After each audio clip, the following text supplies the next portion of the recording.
he asked me, I don't know, 10 plus years ago, 15 years ago, maybe. He's like, what do you want to do when you grow up? And I said, well, I'd like to run a large organization, I think, and maybe a public company, you know. He goes, yeah, you're not going to do that. And I'm like, what? You know, what are you talking about, Rich? I mean, that's what we're doing here, right? You're teaching me. And he goes, no, you're an entrepreneur. You care about the deal way more than you care about the people.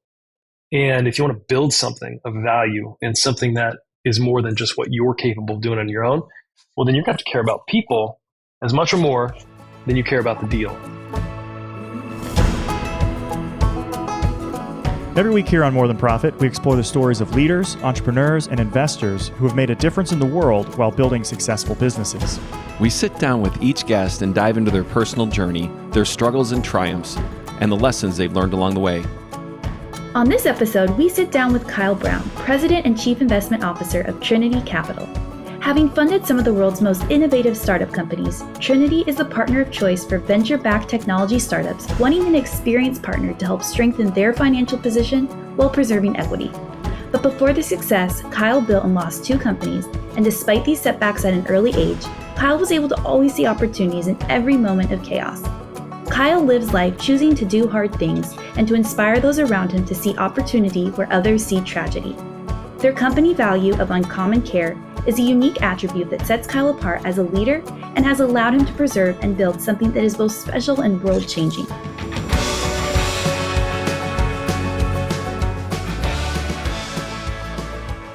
And action. When you think of hardworking people, people that have done incredible things in their life, who comes to mind? Teddy Roosevelt. Kyle Brown. Oh, no. What kind of jumping is that? Okay. I was trying to lead up a little more. So yeah, that's awesome. More. Yeah, no. I think that's good. So for our listeners today, Bryce and I have known Kyle Brown, who's not Teddy Roosevelt. Teddy Roosevelt was a much better man than Kyle Brown, or killed more things than Kyle Brown for sure. But I have to say, is truly, I mean, I've known Kyle. How long have we known each other, Kyle? How many years? 15 years. I've known Kyle Brown. And I will say this, there's not a harder worker that I've ever met than Kyle Brown, regardless what it is. Now, it could be pride, but that's a whole nother conversation that creates such a hardworking person. But between him and his dad, I've never met more competitive people. In fact, I would golf with them on a friendly thing, but I'd never golf with them on a tournament because they start stabbing people for real. Like they will always win. So anyways, today we're going to be talking about things that are hard to do, overcoming adversity, different things like that. Yeah, and I think what's fascinating about Kyle is if you look at his resume, I mean, you go to LinkedIn or whatever, professionally, I mean, he's killing it. I mean, he's the president and chief investment officer for Trinity Capital, which is a publicly traded company. So when you talk about like working hard and doing amazing things, that's Kyle Brown. And I even see it, I was going to open it up a little bit different because I was thinking about my own life. And I don't think I'm not that guy that actually would like sing to a woman. Oh, dude, I was there for that. Or do something crazy. Like I adore my wife and I would do anything for her. But, having been to your 10-year anniversary and having you serenade your wife, or even the story of how you pursued your wife, I mean, you are driven in everything. And so, I mean, that's the thing. Like, Brian, are you like that at all? Like, do you have experiences like that with? Well, I would sing to my wife. Yes. If it led to something special, I would do anything I had to do for that. But no, but that's what I mean. So that's for the 15 years I've known Kyle. So what I would love to back it up though a little bit, Kyle, is going, when did you realize you had that heart of a drive? Like you were just that guy that, I mean, whatever it took, you're going to get the job done. Yeah. I mean, I would say I was joking yesterday, talking to my teenagers and some friends, and I would say as a 19-year-old, I had no idea what I was doing, and I didn't really care about anything. So I would say the moment got switched for me is when I knew I had a child coming. Just turned 20, and something inside me was stirring. There was no backup plan. There was no family support financially. And then, I mean, literally, it's funny. I was just thinking about this. I was on government subsidies for my daughter, Kylie, when I was 20 for her to be born. We couldn't afford the pregnancy. So yeah. I hadn't thought about that for 20 years. So that, just to give you like a glimpse of kind of the desperate state And so Yeah. something clicked. It was like, all right, I mean, there is no other option here, right? So you got to go, got to do something. And PF Chang's and no college degree was just not a great path. So there had to be a new path. And then the good thing is, as a young man, a young man, you don't, you're naive, right? And so Right. when you have some drive and you're naive, sometimes that can lead to some really interesting things. Certainly, it's going to lead to some examples or some good life lessons, but it certainly led me down a different path. Now, are you thinking, like, I have to believe even before then, though, like, how many times did you go to the hospital growing up? You know what I mean? Like the emergency room from sports. Like there's other indicators, I think, of your drive that are just off the charts as you kind of think about, or like, we don't like the word hustle in a sense because it can have negative connotation, but like, I would imagine as a teenager, you were able to read the room, walk in, and figure out kind of who was who, and how to get what you needed and what you wanted. Is that true? Yeah, I mean, I always grew up in a very competitive household. Everything was a competition, everything, and kind of your traditional like baseball, basketball, football kind of family. Dad's a scratch golfer, so kind of grew up around just athletes and guys doing things, and so I don't know. There was not a day that would go by where we weren't competing about something. It could be, who can throw this ball in a cup, from the furthest away, or, horseshoes. It doesn't matter what you're doing. So the Brown family, my wife, who is actually a little bit more accomplished than I am in basically every regard. Let's be clear, much more accomplished than you are. But anyways, well, listen, I like to say that between her and I, we've got 2 college national championships in soccer, and we've got 3 degrees. And so between the two of us, I feel like we're doing. Yeah. And she has all 5 of those are hers. just to be clear for the listeners. But Arizona is a community property state. No, again, I have to remind her of that all the time. So I get both of those, America. all of them. So with your personality, though, because the other thing that I would say about Kyle Brown is there has always been a confidence that you have because you walk into a room and especially going for people that don't know you, you have one of the biggest hearts ever. Like you've always just been kind and generous and those other things.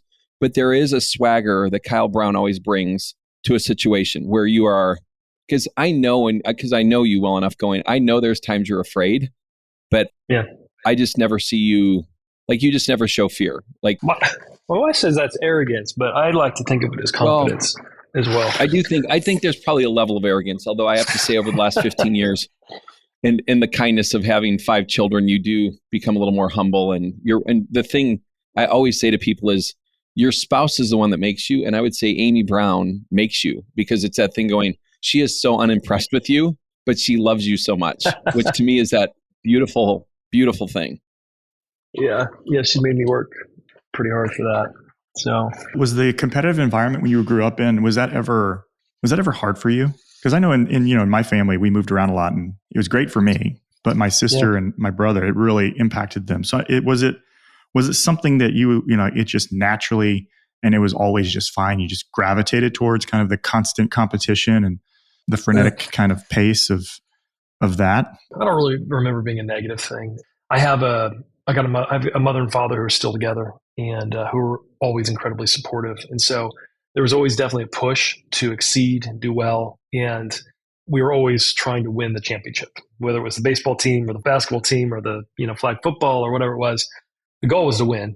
And certainly my father was pushing to do that. But I always had in my mind, because of him, that we had the ability and the opportunity was there, then we should try to go win this thing. And so it was ingrained at a very early age that you got to do your best. And so, I never verbalized that kind of growing up, nor I don't even know if my father maybe said that to me, but there was like this, got to be excellent and got to do our best. And there was maybe some more passive things, getting yelled at if I didn't do my best. And so it's funny. I've got a 16-year-old son, 18-year-old daughter, 5 kids, but those are my 2 oldest, and they're both doing sports. And it's funny to see my father now, who he no longer shouts and yells. He's much more patient and kind. I'm like, man, what happened there? I didn't get any of that. But I think you learn over time, that some things just don't matter as much as you maybe thought, but you can still push and expect excellence, whatever you're doing your best at whatever it is you're doing. So I definitely personally subscribe to that. And then trying to get my kids to to also subscribe to that as well without yelling at them. Yeah. Well, I think, you kind of mentioned in college, one of the pivotal things was when you got your girlfriend pregnant and kind of had to make some choices. But I've also seen you do that of late. Like when something doesn't happen the way it should or you think it might, it doesn't negatively impact you. You have a tendency to kind of flip it and say, Yeah. either it's a learning opportunity, it's an opportunity for growth, or you just want to win. And it's like somebody says no, and you're like, well, I'm going to convince them to say yes the next time. Where else does that come from? Obviously, it's from the competition, but which I have to say, so Kyle, I have seen that in your life from the very beginning. Because for you, I mean, it's even like right now with Trinity Capital and the economy's hard, all those other things, and I can hear in my mind you saying this is going to create some good opportunities for where I just think it's that you can flip it and find the good in it, even when it's hard. Yeah. Well, I mean, it's through lessons learned, right? So, yeah, I got in the mortgage business right after the .com bust, so early 2000s, and I got lucky, right? So I learned the business from a engineer who switched businesses and came over to the mortgage business, and so he broke it down. He really understood how to do loans at a granular level, and he taught me everything as it should be. And that's a time where there was no licensing requirements back then. A lot of that stuff led to the problem in 2008, but there was no licensing requirements. So there was a lot of people doing that business that weren't doing it very well. And I learned how to do it really well and how to build a business. And again, being naive, I just thought, okay, well, I know how to do it. So why don't I just go build a business, right? And so I began building a mortgage business as a 21-year-old, and I did well. Yeah, but it was a rising tide. And so when the mortgage business collapsed in 2007, 2008, I had built something that was, I built a real business and it was generating a lot of income. I had employees, and then I lost everything, right?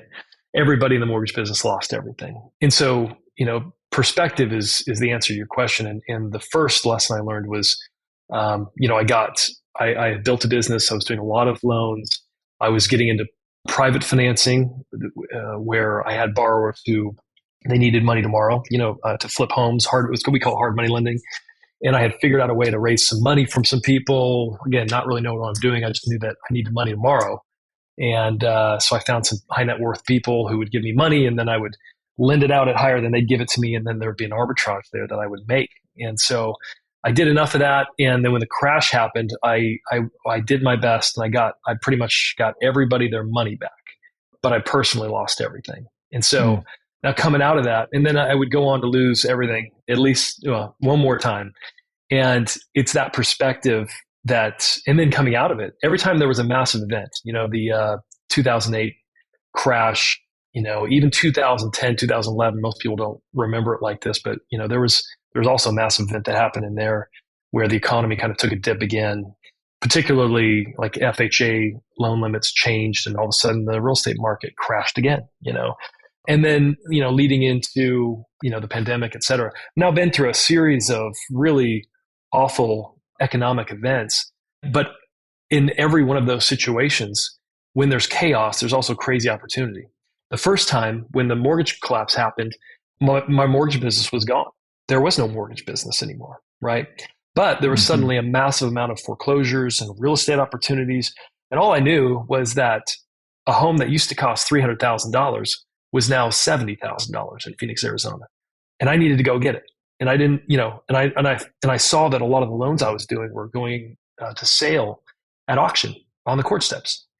And it was as simple as just saying, I'm going to go down there and see what that's about, And so I did, and ended up figuring out how to buy a home at auction. And I did, and ended up flipping that house, making a little money, and then having enough money to go buy two houses. And so what I realized was, in the middle of the chaos and really awful kind of economic scenarios, there's also just incredible, maybe even outsized opportunities. And as a young man who had, found it very difficult to get into the mortgage business that's pretty established, especially in the Southwest, right, where like long-term relationships are set up. And when a crash happens or whenever there's an economic downturn, there's suddenly these old legacy relationships, contracts, and just joint ventures, business. It crumbles and it's gone. And suddenly it's there for the taking. Whoever's willing and able to face the storm get in there, get busy, and get creative can set up those relationships, partnerships, et cetera, for the next 10 years. Or hopefully we don't have a crash every 10 years, but for the next long economic cycle. And so I learned that lesson as a real young man. And so, it's not some like innate feature I've got. It's just that I know that when times are tough, it just means it's time to grow and go.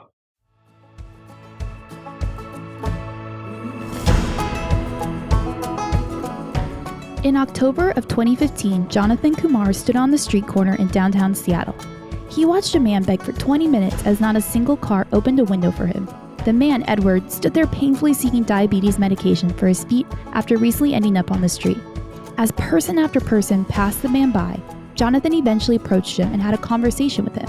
It was then that Jonathan realized this man was experiencing not just financial poverty, but a profound sense of relational poverty. Many urban citygoers continually confront homelessness, but are caught without time, cash, or the wherewithal on if cash will even help at all. These and other barriers lead to the easiest response: do nothing. And so individuals without a home are told hundreds of times an hour that they don't exist. So Jonathan built Samaritan, a support platform that empowers people without a home to move forward. Individuals gain the social and financial support needed to rebuild hope and reach housing goals. Become a Samaritan today. Be a part of encouraging your unhoused neighbors and funding strategic needs to help them reach life-changing outcomes. To learn more and to become a Samaritan, visit Samaritan.city and also check out episode 46 of this podcast to hear my interview with Jonathan about his journey and the amazing work they are doing at Samaritan. Now back to the episode.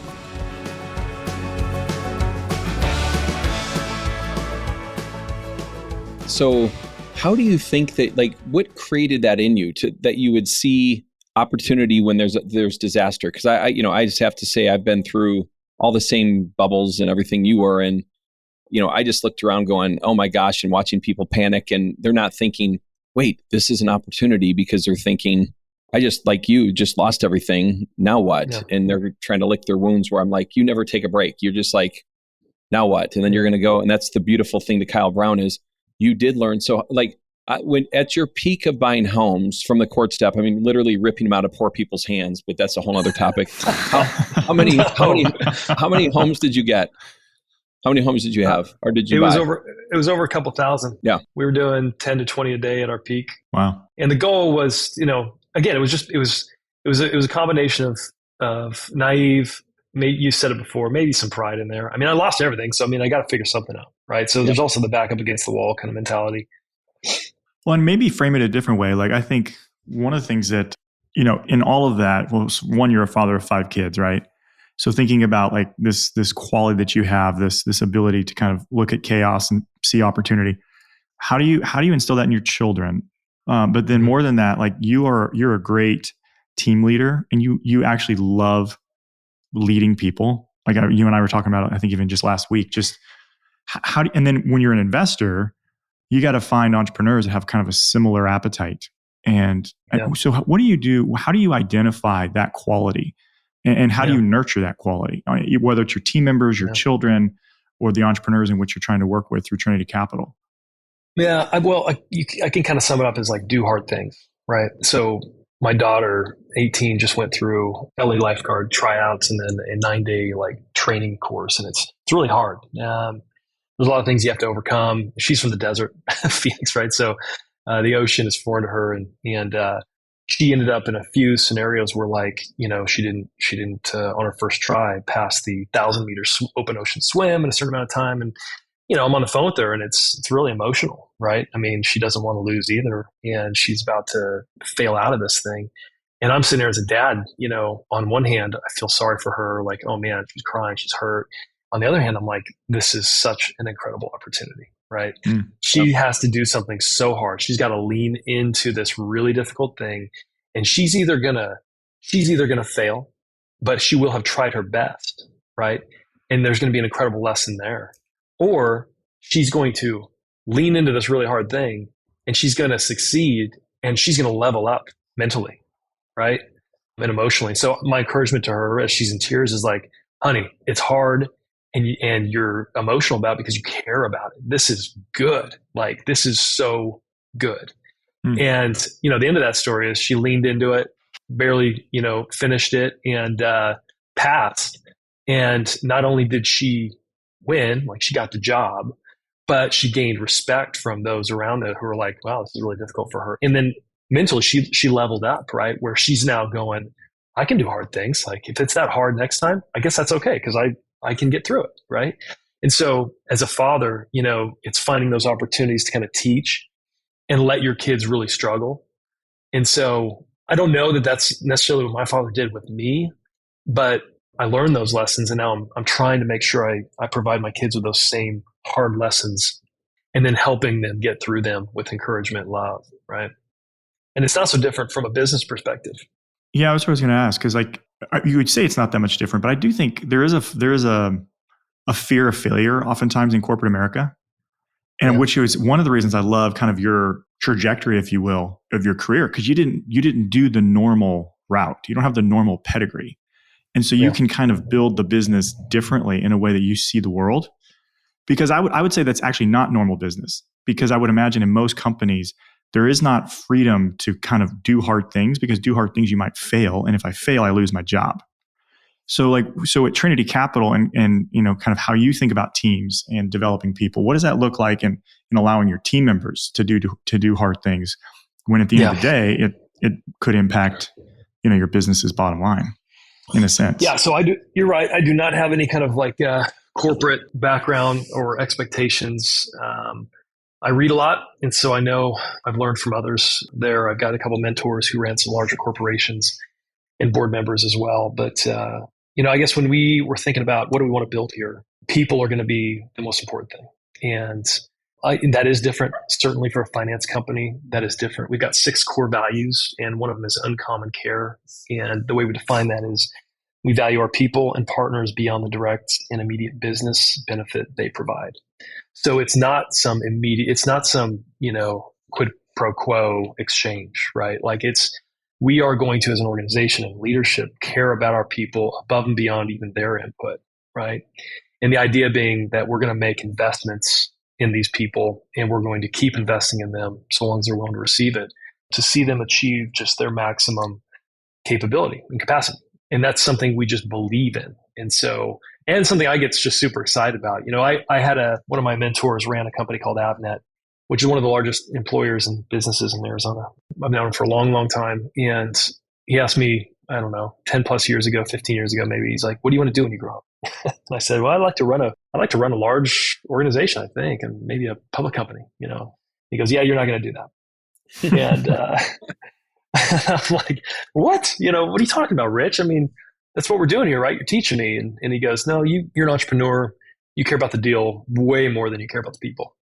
And if you want to build something of value and something that is more than just what you're capable of doing on your own, well, then you're going to have to care about people as much or more than you care about the deal, and closing the deal. And you have to think about people like you think about a deal. And man, I tell you what, I heard him and I was just like, whatever, you don't know what you're talking about, which just shows you how stupid I was. Because what I've learned over time is that, especially like selfishly, when you teach someone else how to close a deal and they close a deal, it's like being a father of a kid who ends up winning the prize or, passing the test. I mean, you only know if you've been there, but you're like just as excited, right, for them as you were for yourself. It's the same idea and concept. And then it's scalable, right? When you end up having enough leaders who you invest in and become leaders who then lead and do the same thing, man, that compounding effect creates something really big and special over time. That's what I'm excited about today. And it took me a decade to figure that out. Yeah, because I would definitely say watching you, I feel like, so over the 15 years where I always knew if I was going to be in a deal, I wanted to be on your side, not the other side. And then I saw that flip where there was even like you trying to figure out how do we both win? Like, how do we win-win? And that was a huge transition to watch. And, I think, again, when you list mentors, I mean, I'm probably a little over Rich, but again, I love Rich. He's older, so I want to be respectful to Rich. But you're like a son to me, Brian. Yeah, that's right. Exactly. Well, Colin, I think that's one of what you said. What's the difference like between confidence and arrogance? I think arrogance has no room for anybody's counsel. And I think what I've seen is you listen, and it may take a couple of years, but you are listening. You are a learner. And I think that posture of learning kind of has bred a humility in you that I think has led to some of the successes that you've seen. What do you think, because you're so driven and, you want to build an empire, and I think you want to build an empire in these days for the right reasons, right? To support the people around you and do those great things. What are some of the things that ground you? Because some people, like, when they're just driven that much, like, life can be chaotic or frenetic, or what grounds you? I'd like to answer that 2 words: Amy Brown. Amy Brown grounds him. Yeah, that's not too far fetched. So I'd say a couple things. One, yes, I have a marriage that I'm very, very proud of. I feel very fortunate to have a woman that's dedicated and loves me and supports me in everything that I do, and who's my biggest fan. And so certainly, my marriage is one it's really important. My faith is something that's been really, it's been center of kind of everything that I do. This idea and concept that, like, how do you glorify God with your gifts, your talents, and in your business? And that's a lesson that I've learned over time.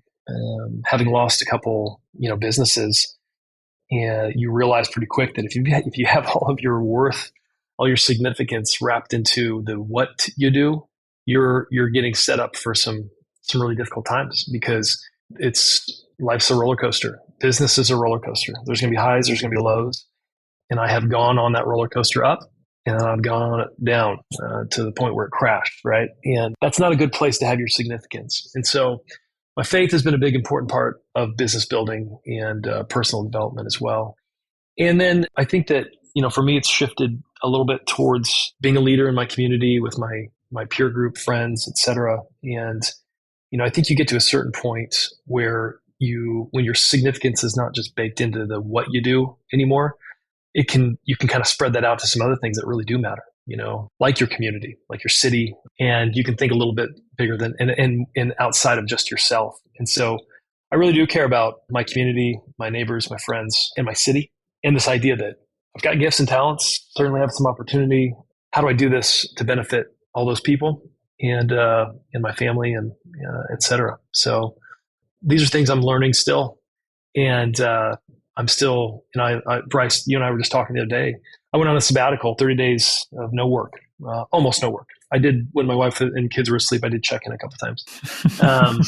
But it wasn't very restful. I was traveling with 5 kids. I got 1, 3, 5, 16, and 18. So there was no rest. In fact, I think my wife got the vacation and I just was like on dad duty the whole time. So, but there were some moments where I got to think about, like, what do I care about? What am I building right now? And where am I going? And the resounding theme for me was, like, this next stage of life, I do want to build something really special, something legacy and long lasting. And, if that's true, how do you do that? Well, you're really going to have to create some amazing people and invest in a uncommon way over a long period of time in a lot of people, and really be a giver. Because anyway, the only way to build something really special and long-term lasting is to have high retention, and then to have some real killers, some real amazing people on board who are dedicated and care about what they do. And that's going to require a lot of work to help get people there. And so I'm really excited to do that. And I think that we've got a great start to that. And I'm really excited. What does it look like 5 years from now, 10 years from now? I could give you like AUM numbers, man. We're managing 10 billion or more. We're generating the best returns in the marketplace. But if I can just do that, if I can just focus on people and develop the best people and hire the best people in the world, all of those other things are going to fall in order. So that was the main thing I kind of walked away from that. And that's, what is grounding me right now? It's that, it's that goal of developing some incredible leaders. That's awesome. Well, it gives you a reason to build the empire we were talking about. It's like, okay, I want this big badass company for not myself and the wealth in my bank account and those types of things. That's nice. But really, like, I get jazzed. It allows me to hire more people. It allows me to, do more in my community. Yeah. And I think having that perspective and that kind of flip, and I don't know if that's because of mentors or just your own lived experience, but I think that actually gets you really energized to, like, okay, let's do this. Let's roll up our sleeves. Let's go kill it in business. Let's win. Let's make Trinity the best in the business. Yeah. Well, so I think we need to wrap up, but I wanted to leave listeners with two incredible Kyle Brown stories, and I've got a whole list of them. But first one was, so he ends up marrying Amy how many years ago? 10 plus years ago. 10 plus years ago. It's in California. A whole bunch of us from Arizona go. So it was a beautiful wedding. It was amazing. So at one point, we're on the beach, and Kyle busts out a guitar, and I'm sitting next to a guy named Seth Shutnick, big old dude. And he leans over to me and he goes, "This can only go one way and it's not good." And then Kyle actually sang and was amazing. Now, I can't remember the song, but I remember it was like, "I want to tie you up. I want to kiss your face. I want to lick you all over," or something like that. I don't remember that. It was a country Hunter Hayes. No, it wasn't. It was disgusting. That's disgusting, Brad. Disgusting. Was I singing those words and looking right at her dad? Yes. Yeah, exactly. That's exactly. Well, I just remember I blacked out because I just when you said, I thought it was not going to be. And then the other famous Kyle Brown story is, he goes to California. He meets Amy Brown. He wants to go on a date with her, and she says, "You have to know how to surf." Now, Amy's like a world-class surfer, and she's a world-class athlete, all that stuff. But anyways, so what she doesn't know is, again, you never surfed a day in your life before that, did you? No, but I thought about it. Now you had the motivation. So I kid you not, that brother took some lessons over at the wave park that's now closed. Is that right? Yeah, they tore that thing down, but it was in Phoenix. It was a big surf in Tempe, Arizona. They shot off a wave, a 1 foot wave. They kick all the kids out at 5 p.m. and like 30 old dudes would get out there with their big long boards, and they would shoot a little tiny wave off, and you could kind of get up. Yeah, and so her deal was you had to get up on a wave. And did you get up on a wave? After 30 days of the surf park, I called her up and I said, "Hey, I can surf now. I'd like to come get my date." And she said, "All right, come on out." So I get out there. We get out. We're at Zuma Beach in Malibu. She was at Pepperdine Law School. We get out in the water, and it's a stormy, horrible day. There's no waves. And I'm sitting out there, and she goes, she's tired and she's cold. She's like, "Hey, I'll go on a date with you. It's all good." So she paddles in, and I'm thinking, this cannot be how this starts. Like a sympathy date. Oh my gosh. I turn around and I look out at the ocean. I swear this is a true story. I said, "God, I want this woman. I will do anything. I will be, just help me here. Send me a wave." And I'm telling you, 10 seconds later, a wave comes out of nowhere, a little one. I turn, paddle, pop up. She's on shore doing the hands up in the air, jumping up and down. I probably would looked horrible. Like it was probably the weakest wave I ever surfed. But I got out, got to shore, and I'd love to say the rest is history, but I got my date, and then the real work began. Yeah, and it was not a pity date, so that was good. No. So those are those moments where I always am proud of Kyle Brown. When he sang that song, I thought, "Oh shit, this is going to go bad," and it did not go bad. And then when he talked about surfing, I'm like, 30 days. That's what I think Amy had no idea, though, is going, dude, you just take any opportunity to make yourself better. So Kyle, I have watched you for 15 years, and you are, an amazing human. Watching you parent, watching you, just take care of your employees, and your just zeal for life is infectious. There's not a party that if you're holding a party, my kids, my wife, my friends, everybody wants to be there with you. But it's because, and I always tell Kyle this, Kyle will throw a party, and there's people who overhost on that stuff. Kyle's a great host. Amy's an amazing host.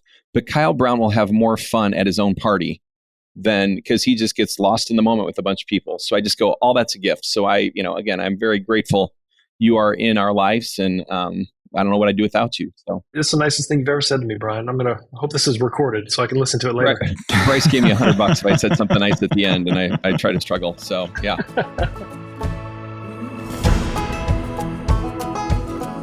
Thanks for listening to this episode of More Than Profit. We hope you've been encouraged by our conversation and begin to lean into hard things and look for opportunities where others might see chaos and uncertainty. To stay up to date with Kyle and to learn more about Trinity Capital, check out trinitycap.com.